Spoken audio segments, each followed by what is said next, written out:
አሰላሙ አለይኩም ወረህመቱላሂ ወበረካቱ። ድና የተከበራችሁ የሞላላ ዩቲዩብ ቻናል ቤተሰቦች እንዴት ናችሁልኝ? ሁሉ ሰላም አልሐምዱሊላህ፣ ከኔ ሁሉ ሰላም። ኢንሻአላህ ሁላችሁም በያላችሁበት ሰላምና ጤና እንድትሆኑልኝ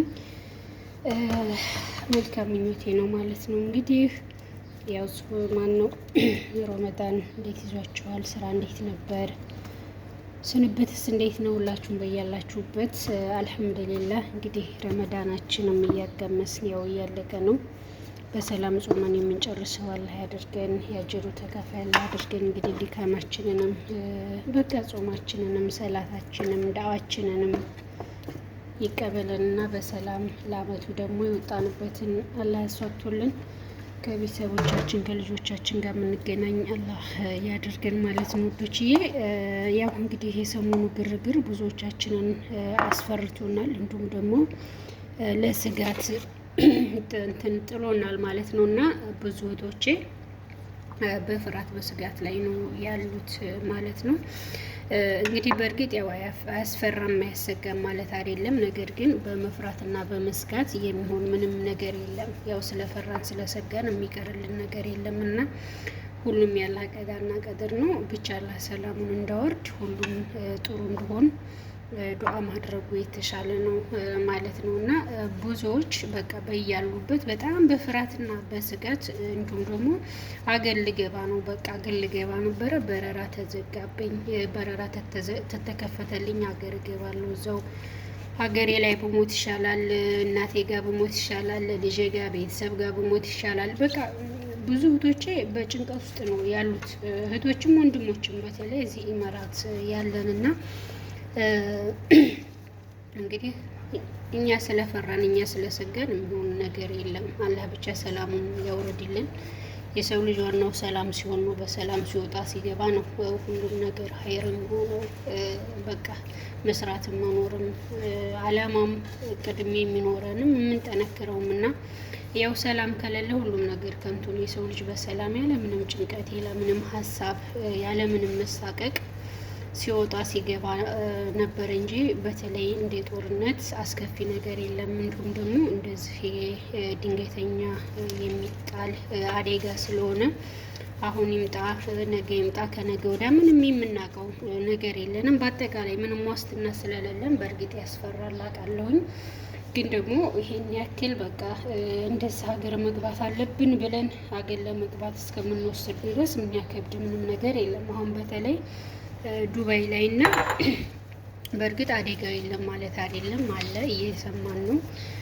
ግን ደግሞ እስካሁን እንግዲህ በሰዎች ላይ ያን ያክል የደረሰ ጉዳት ወይም የደረሰ ትልቅ ነገር የለም። እንግዲህ አላህ ይጠብቀን ለወደፊቱ እንጂ የወደፊቱን የነገውን የሚሆነውን ባናቅም ለእስካሁንም ምንም የሆነው ነገር የለም። ያን ያክል የተፈጠረ አደጋ ነገር የለም። እንግዲህ ምናልባት የፔሩቶች እነሱ ላይ ያው አደጋ ትንሽ ደርሷል። እንዲሁም የኛውም ልጆች የመቁሰል አደጋ ደርሶባቸዋል። እንግዲህ አላህ ይሆናቸው አደጋው ለደረሰባቸው ሀገሮች ሆነ አደጋው ለደረሰባቸው ወገኖቻችን እንግዲህ አላህ ቀላል ያደርግላቸው ቁስሉንና በሰላም እንደወጡ በሰላም ለሀገር ምድራቸው ያብቃቸው። ሁላችንንም በሰላም እንደወጣን በሰላም ለሀገራችን ያብቃን ማለት ነው ውዶችና አትጨነቁ። ኢንሻአላህ ሁሉም ነገር አላህ ያለው አለ፣ አላህ ያለ ይሆናል። እንግዲህ ሀገራችን ያለው ይበቃ ነበረ በዚህ በሰላም ሁኔታ መጨነቅ፣ ሰላምን እንቅልፍን ማጣትና እንግዲህ በያለንበት ሀገርም ተከትሎ መጥቷል።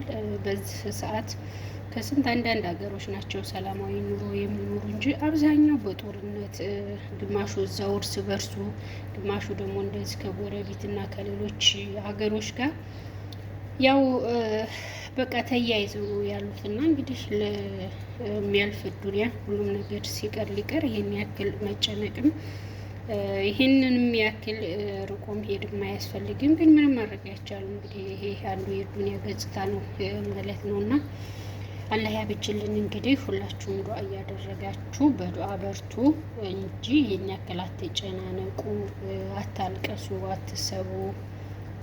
ለሁሉም ነገር አላህ ያውቃል። ሁሉንም ለአላህ መተው ነው ማለት ነው። ቤተሰብ በሰላም ረመዳናችንን ጾመን የምንጨርስ ያድርገን፣ ሀገራችንንም ሰላም ያደርግልን፣ ያለንበትንም ሀገር እንግዲህ ሰላም ያደርግልን። ያው በሰዓት ትምህርት የለም አረቦች ስራ የላቸውም። ያው ቤት ውለዋል። በአጠቃላይ እንቅስቃሴ ራሱ እንደ በፊቱ አይደለም እና እንግዲህ ሰላሙ እስከሚመለስ ነው። መቼም የፈጀውን ፈጅቶ የሆነውን ሆኖ ሰላሙ መመለሱ ስለማይቀር ያው እስከዛው ድረስ በትዕግስት ያን ያክል ራሳችንን ሳንጥል ያን ያክል ሳንጨናነቅ ያው ዱዓ እያደረግን መጠበቅ ነው ማለት ነው። እና አብሽሩልኝ፣ ያን ያክል አትጨናነቁ።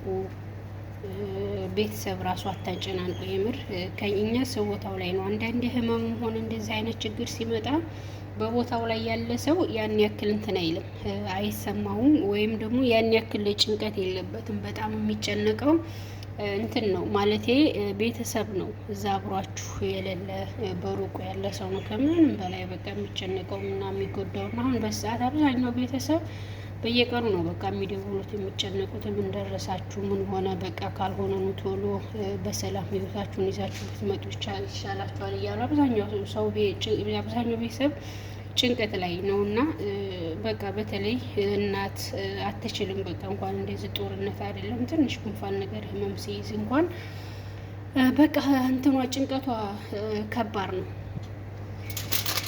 እና ዶቼ ያክሉ ለማንኛውም ኢንሻአላህ አትጨነቁ፣ ቤተሰብ አታስጨንቁ፣ ዱዓ አድርጉ ማለት ነው። ለሁሉም ነገር አለ ያለን ምንም ነገር አናውን። እንግዲህ ሁሉም ነገር ያልፋል ማለት ነው።